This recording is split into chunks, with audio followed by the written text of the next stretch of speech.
স্টুডেন্টরা, welcome to my ICT online class. আশা করি আপনারা সবাই ভালো আছেন। আমি একটু অসুস্থ ছিলাম, এখন আল্লাহর রহমতে ভালো আছি আলহামদুলিল্লাহ। সো আমার জন্য দোয়া করবেন, আমি যাতে আরও তাড়াতাড়ি খুব সুস্থ হয়ে যেতে পারি। ওকে, তো আজকে আমরা যে ক্লাসটা করব সেটা হচ্ছে আইসিটি চ্যাপ্টার 5 সেকেন্ড পার্ট। হ্যাঁ, আমরা শুরু করেছিলাম প্রিভিয়াস লেকচারে, আমরা সেকেন্ড পার্ট নিয়ে কিছু আলোচনা করেছি, নর্মাল কিছু আলোচনা করেছি, তাই না? যে কিছু ক্যারেক্টার টাইপের ডেটা টাইপ আলোচনা করেছি, হচ্ছে সাইন ইন্টিজার, আনসাইন ইন্টিজার, এগুলো নিয়ে আলোচনা করেছি। সি প্রোগ্রামিংটা কি সেগুলো নিয়ে বেসিক ধারণা ওগুলো নিয়ে আমরা আলোচনা করেছি। তো আজকের যে টপিকগুলো নিয়ে আমরা আলোচনা করব, যে টপিকগুলো আমরা শিখব, সেগুলো হচ্ছে চলক কি, ধ্রুবক কি, লোকাল চলক, গ্লোবাল চলক, টোকেন। হ্যাঁ, এই টপিকগুলো অ্যাকচুয়ালি কি, কিভাবে আমরা সি প্রোগ্রামিংয়ে এগুলো ইউজ করতে পারি, কিভাবে আমরা এই চলকগুলো, এই ভেরিয়েবল চলক, গ্লোবাল চলক, তারপর হচ্ছে লোকাল চলক, এগুলো কিভাবে আমরা সি প্রোগ্রামিংয়ে ইউজ করতে পারবো, আর এগুলো অ্যাকচুয়ালি কি, এগুলো নিয়ে আমরা এই লেকচারে আলোচনা করব। এরপরে নেক্সট লেকচার থেকে ইনশাল্লাহ আমরা কোড দেখব, সি প্রোগ্রামিংয়ে কিভাবে কোড করতে হয় আর কিভাবে এই সকল টপিকগুলো ইউজ করা হয়। ওকে, সো প্রথম টপিকটা হচ্ছে আমাদের চলক আর ধ্রুবক জিনিসটা কি। হ্যাঁ, ধ্রুবক বা কনস্ট্যান্ট। ধ্রুবকটা হচ্ছে যেটার মান আমরা পরিবর্তন করতে পারি না। ওকে, অলওয়েজ সেম থাকবে, ইউনিভার্সাল ট্রুথ যেটা বলা হয়। হ্যাঁ, যে যার মান আমরা কখনোই পরিবর্তন করতে পারবো না। যেমন এখানে একটা উদাহরণ দিয়ে দেখানো হয়েছে যে পায়ের মানটা আমরা 3.1416, এটা কিন্তু আমরা ধরেই নিয়েছি, এটা কখনোই কিন্তু আমরা চেঞ্জ করতে পারি না। ওকে, যে কোনো ম্যাথ করতে গেলে, যে কোনো প্রবলেম সলভ করতে গেলে আমার পায়ের মান এটাই থাকবে, এটাকে আমি চেঞ্জ করতে পারবো না। ওকে, বুঝতে পেরেছেন তো? তাহলে এই যে পায়ের মানটা যে 3.1416, এইটাই হচ্ছে আমার ধ্রুবক বা কনস্ট্যান্ট, যেটা আমরা পরিবর্তন করতে পারবো না, যেটা অপরিবর্তিত। সুতরাং কি বলা হলো, যে প্রোগ্রামে কোনো রাশির মান পরিবর্তিত না হলে তাকে ওই প্রোগ্রামে ধ্রুবক বলা হয়। বুঝতে পেরেছেন তো ধ্রুবক বা কনস্ট্যান্টটা অ্যাকচুয়ালি কি?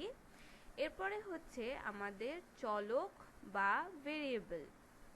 চলক হচ্ছে ধ্রুবক যেরকম যার যার মান কখনো পরিবর্তন হয় না, চলকটা হচ্ছে তার ভাইস ভার্সা, মানে চলকের মান আমার পরিবর্তন করা যায়, চেঞ্জ করা যায়। এই কারণে এটাকে আমরা ভেরিয়েবল হিসেবে ব্যবহার করি। ভেরিয়েবলের মান যে কোনো কিছুই হতে পারে। আমরা কিন্তু প্রিভিয়াস অনেকগুলো লেকচারে, যেমন ধরেন যে অ্যালগোরিদম আর ফ্লোচার্ট যখন আমরা পড়েছিলাম, তখন কিন্তু আমরা ভেরিয়েবল নিয়ে কিছু কথা বলেছিলাম, যে ভেরিয়েবলের মান যে কোনো কিছুই হতে পারে। আপনি যে কোনো ভেরিয়েবল ধরতে পারবেন, A to Z, A B C D X Y Z, যে কোনো ভেরিয়েবল ধরতে পারবেন, যেখানে আপনার মান এক একবার এক একটা চলে আসবে। যেমন ধরেন এখানে উদাহরণে দেখেন, সাম ইকুয়ালস টু 5+7, 5+2 ইকুয়ালস টু 7। হ্যাঁ, এখানে সামের মান একটা আসছে 7। আবার সামের মান দেখেন, এখানে 100+50 ইকুয়ালস টু 150, আরেকটা মান চলে আসছে। দেখেছেন, ভেরিয়েবল কিন্তু একই আছে সাম, কিন্তু এটা কিন্তু প্রয়োজন অনুযায়ী এটা কিন্তু চেঞ্জ হচ্ছে। একবার হচ্ছে 7, আরেকবার হচ্ছে 150, এভাবে আরও মান কিন্তু আসতে পারে। এই কারণে ভেরিয়েবলকে বলা হয় পরিবর্তনশীল বা চেঞ্জেবল। ওকে, তাহলে সুতরাং প্রোগ্রামে যে সকল রাশির মান পরিবর্তিত হয় তাকে আমরা কি বলবো, চলক বা ভেরিয়েবল। সো বুঝতে পেরেছি তো কোনটা আমাকে ধ্রুবক হিসেবে আইডেন্টিফাই করতে হবে আর কোনটা আমাকে চলক বা ভেরিয়েবল হিসেবে নিতে হবে। ওকে, আশা করি এখন কোনো প্রবলেম হবে না, ধ্রুবক আর চলক অ্যাকচুয়ালি কি। ওকে, সো এই ভেরিয়েবল নিয়ে কিন্তু আমরা অনেক কাজ করব। প্রিভিয়াস কয়েকটা লেকচারেও আমরা কাজ করেছি অ্যালগোরিদম আর ফ্লো চার্টে।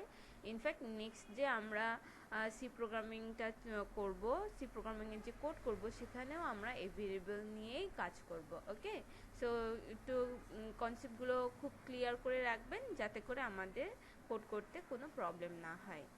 আচ্ছা, এরপরে যে টপিকটা, সেটা হচ্ছে এই যে চলক বা ভেরিয়েবল না, এটা নিয়ে যে আমরা কাজ করব, এটা কিছু রুলস বা রেগুলেশন আছে কিভাবে এই ভেরিয়েবলটা আমাকে ইউজ করতে হবে কোডে প্রোগ্রাম করার সময়। হ্যাঁ, আমরা যে কোনো নিজের ইচ্ছা মতোই আমরা ভেরিয়েবল ইউজ করতে পারবো না, সেখানে কিছু রুলস আছে, ওই রুলসগুলো মেনটেন করেই আমরা এই ভেরিয়েবলগুলো ইউজ করতে পারবো। ওকে, তাহলে প্রথম যে নিয়মটা সেটা হচ্ছে ভেরিয়েবলের নামে আমরা অ্যালফাবেটস ইউজ করতে পারবো, সেই অ্যালফাবেটসের সাথে আমরা ডিজিট আর আন্ডারস্কোর ইউজ করতে পারবো। হ্যাঁ, আমরা যে এ বি সি ডি, হ্যাঁ, এগুলো যে অ্যালফাবেটস, তাই না? আমরা কিন্তু যে কোনো ওয়ার্ডও ইউজ করতে পারি, যেমন সাম কিন্তু একটা ওয়ার্ড ছিল, রোল নাম্বার, তারপর হচ্ছে আমাদের নিজেদের নাম, হ্যাঁ, আমাদের যে কোনো ওয়ার্ড বা লেটারই আমরা ভেরিয়েবল হিসেবে ইউজ করতে পারবো, কিন্তু ওই যে ওয়ার্ড লেটার অ্যালফাবেট ওগুলোর সাথে আমরা ডিজিটও ইউজ করতে পারবো, আবার আন্ডারস্কোরও ইউজ করতে পারবো। বাট আমরা কিন্তু এই যে দেখেন সেকেন্ড যে নিয়মটা বলেছে যে ভেরিয়েবলের নাম অ্যালফাবেটস দিয়ে শুরু হতে পারে কেবল, এবং কেবল আন্ডারস্কোর হতে পারে, এটি কোনো সংখ্যা বা ডিজিট দিয়ে শুরু হতে পারে না। তার মানে কি, আমরা অ্যালফাবেটস ইউজ করে তার সাথে আমরা ডিজিট আর আন্ডারস্কোর ইউজ করতে পারবো, কিন্তু এইগুলোকে সিঙ্গেলভাবে আমি ইউজ করতে পারবো না। যেমন সিঙ্গেল কোনো ডিজিট কোনো ভেরিয়েবল হতে পারে না। হ্যাঁ, ডিজিট ডিজিট কোনগুলো 1 2 3 4 5 6 এগুলো ডিজিট, বাট এগুলো কিন্তু ভেরিয়েবল না, কারণ 1 কিন্তু 1ই থাকবে, 1 এর মান কিন্তু চেঞ্জ হবে না, ওটা কিন্তু তখন কনস্ট্যান্টে চলে যাবে। বুঝতে পেরেছেন তো? তার মানে আমার ভেরিয়েবল, লেটার, অ্যালফাবেট, ওয়ার্ড যে কোনো কিছু হতে হোক না কেন, তার সাথে আমি ডিজিট আর আন্ডারস্কোর ইউজ করতে পারবো, সিঙ্গেল ভাবে আমি শুধু ডিজিট বা শুধু আন্ডারস্কোর ইউজ করতে পারবো না। ওকে, এই যে দেখেন উদাহরণে শুধু সাম, এটা কি ভেরিয়েবল, যেটা কিনা কারেক্ট ভেরিয়েবল। ওকে, সামের সাথে ওয়ান, এই যে দেখেন সামের সাথে যে ওয়ান ব্যবহার করা হয়েছে, এখানে কিন্তু মাঝখানে কোনো স্পেস নেই, সাম ওয়ান, এটা আমি ইউজ করতে পারবো সামের সাথে। যে কোনো ওয়ার্ড বা লেটার বা অ্যালফাবেটের সাথে আমি ডিজিট ইউজ করতে পারবো, এই কারণে এই ভেরিয়েবলটাও হচ্ছে কারেক্ট ভেরিয়েবল। এরপর হচ্ছে দেখেন রোল আন্ডারস্কোর নাম, নাম মানে নাম্বার, এটাকে সংক্ষেপে নামও লেখা হয়। ওকে, সো এই যে রোল তারপরে যে আন্ডারস্কোর নাম, এটাও কিন্তু একটা কারেক্ট ভেরিয়েবল, এই ওয়ার্ডের সাথে আমরা আন্ডারস্কোর ইউজ করেছি। হ্যাঁ, এভাবে আমরা ভেরিয়েবল ব্যবহার করতে পারবো। বাট দেখেন নিচে ওয়ান ফার্স্ট ডিজিট লেখা হয়েছে, তারপরে একটা ওয়ার্ড লেখা হয়েছে, অথবা ফার্স্ট ডিজিট লিখে আন্ডারস্কোর দিয়ে তারপর একটা ওয়ার্ড লেখা হয়েছে, এটা কিন্তু কারেক্ট ভেরিয়েবল না, কারণ শুরুতে কোনো ডিজিট থাকবে না, কোনো আন্ডারস্কোর থাকবে না, আমাকে শুরুতে অলওয়েজ যে কোনো একটা লেটার, একটা অ্যালফাবেট বা একটা ওয়ার্ড দিতেই হবে। এরপরে আপনি ডিজিট ইউজ করতে পারবেন, আন্ডারস্কোর ইউজ করতে পারবেন, ইটস আপ টু ইউ, এটা আপনাদের উপর ডিপেন্ড করে যে আপনারা কিভাবে এরপর ভেরিয়েবলগুলোকে নিতে পারতেছেন। তো এই দুইটাই হচ্ছে মেইন রুলস, যে ভেরিয়েবলটা কিভাবে আমি ইউজ করব, কিভাবে আমি আমি ডিক্লেয়ার করব ভেরিয়েবল, এইগুলো এই রুলসগুলো আমাকে মেনটেন করে তারপরে কোডে কাজ করতে হবে। ওকে, সো এই যে দেখেন ভেরিয়েবলের তারপরের যে রুলসটা দেওয়া আছে, ভেরিয়েবলের নামের মাঝে কোনো হোয়াইট স্পেস থাকা যাবে না। হ্যাঁ, হোয়াইট স্পেস মানে কি, এই যে রোল, রোল লেখার পর মাঝখানে একটা স্পেস দিয়ে তারপর নাম্বার লেখা হয়েছে, এটাও কিন্তু কোডে ইরর দেখাবে, এভাবেও কিন্তু আমি ভেরিয়েবল ডিক্লেয়ার করতে পারবো না। ঠিক আছে, আমাদের ভেরিয়েবলের মাঝে কোনো হোয়াইট স্পেস থাকবে না, আমরা কিন্তু আন্ডারস্কোর দিতে পারতাম, তখন কিন্তু এই ভেরিয়েবলটা ইউজ করা যেত, কিন্তু এখানে কোনো আন্ডারস্কোর নেই, এখানে কোনো মানে খালি জায়গাও থাকতে পারবে না। হ্যাঁ, যদি আমার এখানে খালি জায়গা বা হোয়াইট স্পেস দিয়ে দেই, তাহলে এই ভেরিয়েবলটা ইউজ করা যাবে না, তখনও এটাকে ইরর দেখানো হবে। বুঝতে পেরেছেন তো কিভাবে ভেরিয়েবল নির্ধারণ করতে হবে, ভেরিয়েবল নির্ধারণ করার নিয়মটা কি, এটাও কিন্তু কোশ্চেনে আসে, একটু ইম্পর্টেন্ট আছে, মাঝে মাঝে দেখা যায় 2 মার্কসের কোশ্চেনে চলে আসে যে কিভাবে ভেরিয়েবল নির্ধারণের নিয়মগুলো উল্লেখ করো। ওকে, বুঝতে পেরেছেন? আচ্ছা, তারপরে একটু দেখি আমাদের নেক্সট টপিকটা কি। নেক্সট টপিকটা হচ্ছে হ্যাঁ local variable, global variable. Actually variable যে জিনিসটা, ভেরিয়েবল বা চলক, এটা অনেক অনেকভাবেই এটার অনেকগুলো নাম আছে, যেমন ধরেন স্থানীয় বা লোকাল ভেরিয়েবল যেটাকে বলা হয়, সার্বজনীন বা গ্লোবাল ভেরিয়েবল আছে, অটোমেটিক ভেরিয়েবল আছে, রেজিস্টার ভেরিয়েবল আছে, স্ট্যাটিক ভেরিয়েবল আছে, তারপর হচ্ছে এক্সটার্ন ভেরিয়েবল আছে। হ্যাঁ, অনেক ভেরিয়েবল আছে, কিন্তু আমাদের সি প্রোগ্রামিংয়ের জন্য সবচেয়ে বেশি যে দুইটা ভেরিয়েবল ইউজ করা হয়, ইম্পর্টেন্ট হিসেবে ধরা হয়, সেটা হচ্ছে আমার লোকাল ভেরিয়েবল আর হচ্ছে গ্লোবাল ভেরিয়েবল। হ্যাঁ, লোকাল ভেরিয়েবলটা হচ্ছে আপনার খুব মানে একটা স্থানীয় জায়গার ভিতরে যে ভেরিয়েবলটা আমরা ব্যবহার করি সেটা হচ্ছে আমার লোকাল ভেরিয়েবল। সো এই লোকাল ভেরিয়েবলটা বেসিক্যালি আমরা মেইন ফাংশনের ভিতরে ব্যবহার করি। আমরা কিন্তু দেখেছিলাম না একটা সি প্রোগ্রামিংয়ে কিভাবে কোড লিখতে হয়, তার একটা বেসিক গঠন আমরা প্রিভিয়াস লেকচারে দেখেছি। সো যেখানে আমার ইন্ট মেইন, হ্যাঁ এটা হচ্ছে আমাদের মেইন ফাংশন, তাই না? এই মেইন ফাংশনের ভিতরে আমাদের যাবতীয় কাজকর্ম করতে হবে। আর এখানেই যে এই যে মেইন ফাংশনটার ভিতরে যদি আমরা ভেরিয়েবল ডিক্লেয়ার করি, এই যে দেখেন ইন্ট লিখে এক্স ওয়াই সাম, এগুলো কিন্তু কি এক একটা ভেরিয়েবল। আর এটা কোন data type? Integer type data type. Integer type data type মানে কি ছিল? ইন্টিজার টাইপ ডেটা টাইপ হচ্ছে আমাদের পূর্ণ সংখ্যা, যেখানে কোনো আমার পয়েন্ট থাকবে না, আমার কোনো ভগ্নাংশ থাকবে না, সেটা হচ্ছে আমার ইন্টিজার টাইপের ডেটা টাইপ। ঠিক আছে, তার মানে এখানে ইন্টিজার টাইপের ডেটা টাইপের তিনটা ভেরিয়েবল ডিক্লেয়ার করা হয়েছে, যেটা কিনা মেইন ফাংশনের ভিতরে ডিক্লেয়ার করা হয়েছে। আর এই কারণে এটাকে বলা হচ্ছে আমার লোকাল ভেরিয়েবল। বুঝতে পেরেছি তো? ওকে, এরপরে সো আমরা তো বুঝলাম লোকাল ভেরিয়েবলটা অ্যাকচুয়ালি কি, যে ভেরিয়েবলটা আমাদের মেইন ফাংশনের ভিতরে ব্যবহার করা হয়, মেইন ফাংশনের ভিতরে ব্যবহার করে যাবতীয় কাজকর্ম করা হয়, তাকে আমরা লোকাল ভেরিয়েবল বলছি। সেম ওয়াইজ গ্লোবাল ভেরিয়েবলটা হচ্ছে ইন্টারন্যাশনাল, তাই না? গ্লোবাল মানে ইন্টারন্যাশনালি যে কাজকর্মগুলো করা হয়। সো গ্লোবালটা হচ্ছে যে যে মানগুলো অ্যাকচুয়ালি আমাদের পরিবর্তন হয় না, তাই না? যেমন পায়ের মান আমরা কখনো পরিবর্তন করতে পারবো না, আমরা অলওয়েজ পায়ের মান 3.1416 নিয়েই আমাদের কাজ করতে হবে, যেটা কিনা ইউনিভার্সাল ট্রুথ। এটাকে আমরা ইন্টারন্যাশনালি ইউজ করতে পারবো। সো সেই ক্ষেত্রে আমরা গ্লোবাল ভেরিয়েবলটা ইউজ করতে পারবো। এই যে দেখেন, গ্লোবাল ভেরিয়েবলটা ইউজ করার জন্য কিছু এভাবে হেডার ফাইল দিয়ে লিখতে হয়। যেমন ফার্স্টেই তো আমাদের ইনক্লুড stdio.h, এটা হচ্ছে আমাদের মেইন হেডার ফাইল, যেটা কিনা আমাদের অলওয়েজ কোড করতে লিখতেই হবে, তাই না? এটা আমরা দেখেছিলাম প্রিভিয়াস লেকচারেও, যে সি প্রোগ্রামিংয়ে কোড করার সময় আমাকে প্রথমেই হেডার ফাইল দিতে হবে, যেটা হচ্ছে include stdio.h। এরপরে দেখেন আরেকটা হেডার ফাইল, সেটা হচ্ছে হ্যাশট্যাগ ডিফাইন পাই 3.1416। এই যে ডিফাইন করে দেওয়া হয়েছে, গ্লোবালি ডিফাইন করে দেওয়া হয়েছে যে পায়ের মান 3.1416 এটাই থাকবে, এটাকে আমি চেঞ্জ করতে পারবো না।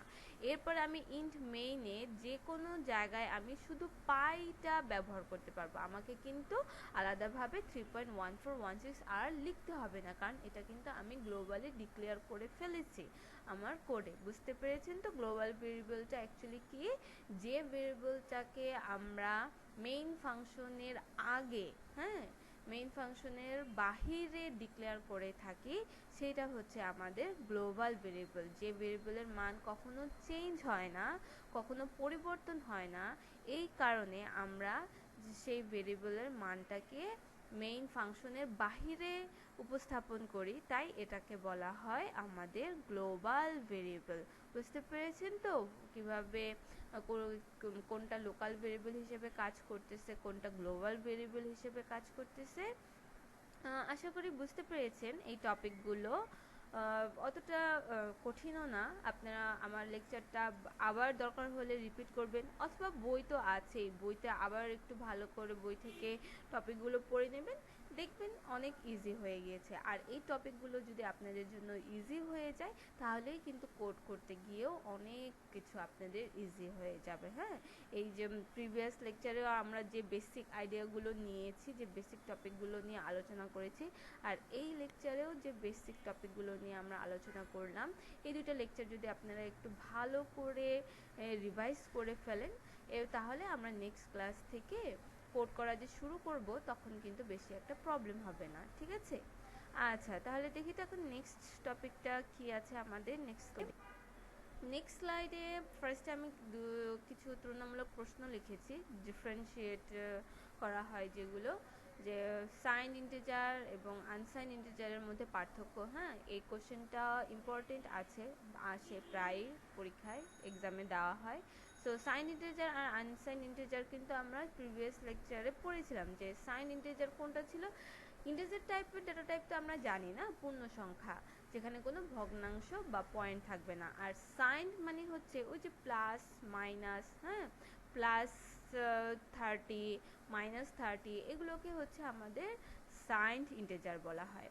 আর আনসাইন্ড ইন্টিজার হচ্ছে যেখানে আমরা কোনো সাইন অ্যাকচুয়ালি ইউজ করি না, মানে প্লাস মাইনাস এগুলো কোনো কখনো ইউজ করি না, জাস্ট শুধু 36 35 37 এভাবে যেগুলো ইউজ করে যাই সেগুলোকে আমরা বলি আনসাইন্ড ইন্টিজার। তো এই দুইটার ভিতরে পার্থক্য, এই কোশ্চেনটাও ইম্পর্টেন্ট আছে। ওকে, এবার নেক্সট কোশ্চেনটা হচ্ছে গ্লোবাল ভেরিয়েবল এবং লোকাল ভেরিয়েবলের মধ্যে পার্থক্য। আমরা কিন্তু কিছুক্ষণ আগেও এই গ্লোবাল ভেরিয়েবল আর লোকাল ভেরিয়েবলটা অ্যাকচুয়ালি কী সেটা দেখে এসেছি। তো যদি বুঝতে পারেন তাহলে এই দুটোর মধ্যে পার্থক্যও লিখতে পারবেন, এবং এটাও অনেক ভেরি ভেরি ইম্পর্টেন্ট। হ্যাঁ, লোকাল ভেরিয়েবল আর গ্লোবাল ভেরিয়েবলের মধ্যে পার্থক্য, এই কোশ্চেনটা অনেক ইম্পর্টেন্ট। বইতে খুব সুন্দর করে পার্থক্যগুলো স্টেপ বাই স্টেপ দেওয়া আছে, আপনারা বইটা ফলো করবেন আর এটা প্রিপেয়ার করে ফেলবেন এই কোশ্চেনটা। ওকে, এরপরের যে কোশ্চেনটা সেটা হচ্ছে চলক ও ধ্রুবকের মধ্যে পার্থক্য। এটাও অনেক ইম্পর্টেন্ট আছে, এই কোশ্চেনটাও আসে।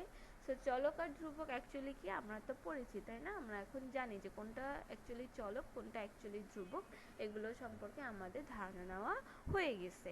সো আমরা পারবো এই তিনটা কোশ্চেনের অ্যান্সারই আমরা দিতে পারবো যদি না আমাদের ধারণাটা ক্লিয়ার হয়ে থাকে। ওকে, আর বই তো অবশ্যই আছে, আমি আবারও বলবো বইটা দেখবেন, বই থেকে এই কোশ্চেনের অ্যান্সারগুলো বের করবেন, বইতে দেওয়াই আছে একদম হুবহু। সো আপনারা একটু প্র্যাকটিস করবেন এই তিনটা কোশ্চেন। হ্যাঁ, সো প্র্যাকটিস করলে হবে কি, এটা পরীক্ষায়ও আসবে, ইনফ্যাক্ট আসেও বলতে গেলে।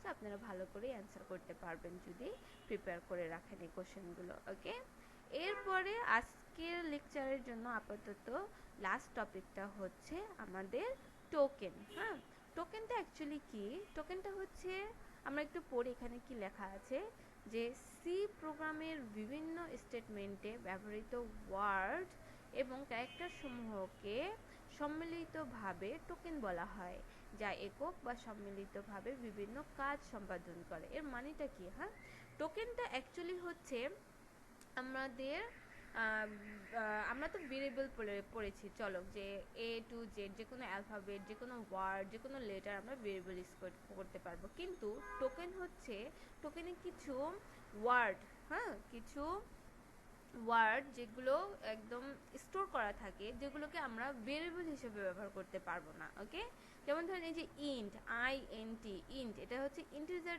টাইপ।